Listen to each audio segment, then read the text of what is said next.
Calling a restaurant and saying, "I want a table," is actually hurting your chances of getting a seat. No way. I always say that. Is it really that bad? It sounds demanding. Today, you're learning how to make reservations like a pro so you never sound rude again. I definitely don't want to be the rude tourist. What's the first step? Step 1, stop using "I want." It's way too direct for making a reservation. So what's the magic native alternative? Use the conditional. Say, "I'd like to make a reservation," or "I'd like to book a table." I'd like to book a table. That sounds so much more professional already. It is. It shows you have great social awareness in English. Okay, lesson 2. How do I tell them how many people are coming? Don't say, "We are 4." That's a literal translation from many languages. Wait, I say that all the time. What should I say instead? Native speakers use the phrase, "A table for, number, please." A table for 4, please. Simple enough. Exactly. And add the time right after, "A table for 4 at 7:30, please." Should I say 7:30 p.m. or just 7:30? If it's for dinner, 7:30 is fine, but p.m. removes all doubt. Got it. I'd like to book a table for 4 at 7:30 p.m. What's the advanced tip? This is the one that makes you sound like a local. Use the phrase "under the name."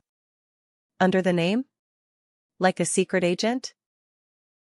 Not quite. When they ask who the booking is for, don't just say, "My name is Sarah." What do I say then? Say, "It's under the name Sarah." It's the standard industry phrase. It's under the name Sarah. I love that. It sounds so fancy. Also, if you want a nice spot, ask, "Do you have anything available by the window?" That is such a useful tip. Let's try it out. Let's do it. I'm the host at a busy London restaurant. Ring ring. Good afternoon, the Golden Grill, how can I help you today? Hi. I'd like to make a reservation for this Saturday, please. Of course. For how many people? A table for 2 at 8 p.m. Let me see, we're fully booked at 8. We have a 7:15 or a 9 o'clock. Oh, 9 p.m. works for us. Do you have anything available in the outdoor section?